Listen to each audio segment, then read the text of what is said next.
We back, this time with full auto Orochi. Guys, Nervier has lost the worst boss title, and Orochi has snatched that up. I was honestly hoping B-Side would come to their senses and maybe tone back this boss a little, but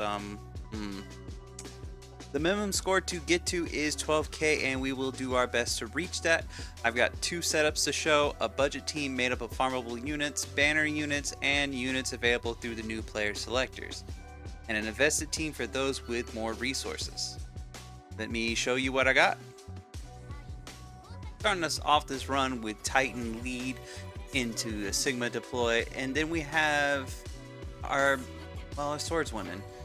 And I'm running Blue Bridge here just for that little bit of extra movement speed, because without it, we cannot keep the boss off this orb. And that orb, honestly, is kind of hard to keep alive on auto, if I'm going to be honest with you.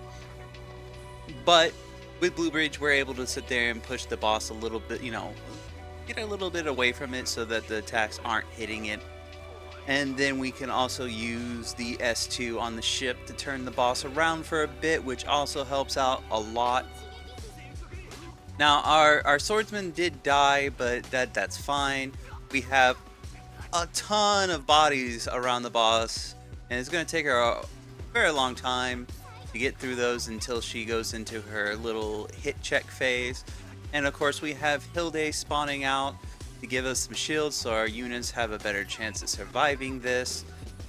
Some unfortunate onslaught that it is, and I know it's counter degen, but funny enough, Hilde really does survive this pretty well with all her shields and everything. She pretty much lasts the entire time, so we don't really have to worry about her dying. She adds a little bit, more damage.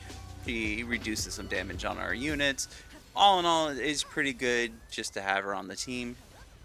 After that, we just sit there and have to load the boss down.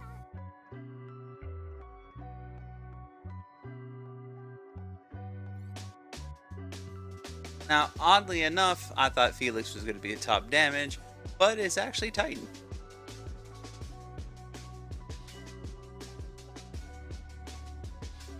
Here for the budget team, we are running Blue Bridge at the ship, Kim Hana as the operator, though this operator didn't really help all too much actually. For Titan, we are running as much anti-ground, anti-ranger as we can. Sigma, we want to run on fast CDR gear. We want to be generating DP. Swordman, we want on our best tank gear. HP, crit damage res, ground res. Acolytes can either go on attack speed or healing enhancement gear. Either one of those will work. Felix, we want on CDR. You can do, depending on your mods, you could do tank or DPS. Ifrit, we want on anti-ranger, anti-ground. Attack speed works. Blaze Shadowhawk gear works. For Rivet, same thing applies. We want her on anti-ranger, attack speed, anything that can give us ground damage and anti-ranger subs. And then Hilde, we just want on some CDR gear so she can spam her shields, hopefully live long enough to matter. Oh, I know I'm already gonna get some hate for this, but blame B-Side. B-Side made this awful. You seriously need some firepower for this fight. We do not have the tools in order to make Dino great again, so we have to rely on Sigma. But you have to punch a hole through this boss when the burst phase comes up. And even though I'm using Swan here and Agnes, they last long enough to apply their debuffs, and those debuffs are permanent. So we do have a 50% death break on the boss permanently. And here we go into the burst phase. And it's kind of nicely timed out so that the evasion falls off. But like I said, you need to push her into her second phase before this hit check ends. Your ship cannot take 2 of her hits. It could take one hit before the orb dies.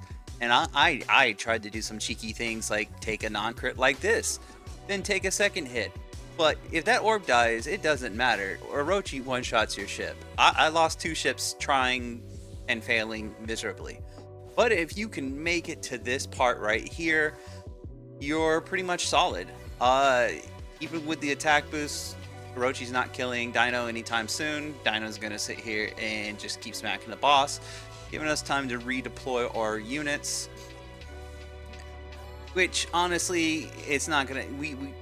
Dorothy might not have actually been good here. It does let us get our ulti off a little sooner, but Ifrit might have actually been better than Dorothy here, seeing as how Dorothy's not dead yet. I honestly thought she would have died at this point. But Sigma coming in, finishing off the boss, kill stealing.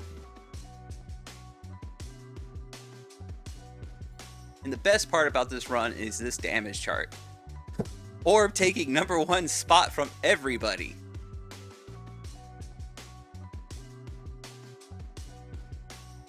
For the invested team, we are running Detroit as a ship and Vivian as the operator. Take note that Anilia is the lead here. That is actually super important for this run. Sigma, we are running full damage, as much anti-ranger, anti-ground as we can shove onto her. Sigma is just running full CDR. We want her as fast as possible. Swan, I have on CDR, but we just need her to get 1 special off, A speed, just anything that gives anti-ground. Agnes, I have on swift attack speed, but I don't think that's necessary, but she just needs to get 3 attacks off before dying. Curian, we have on whatever anti-ranger, anti-ground type damage that we can fit onto him as well. Anilia's gear, as you can see, really doesn't matter. She's just being deployed for the buff. A speed might be better. Shepard, I have on A speed anti-ranger. You could go with just regular anti-ranger gear if you have 2 sets of anti-ranger gear for this run. And then Dorothy, I have on swift gear. It really doesn't matter what her gear is either. Thanks everyone for watching. I hope this helps you get the minimum score this season. Please don't hate me because this takes a ton of gear. Send those complaints to B-Side so maybe they nerf Orochi. Remember to like, comment, and subscribe. If you're feeling extra special, you can join the Mage Institute by clicking the join button. You can catch me on Discord, link is in the description, and if you want to help support this channel, there's a link in the description for that too. As always, I will see you all next time.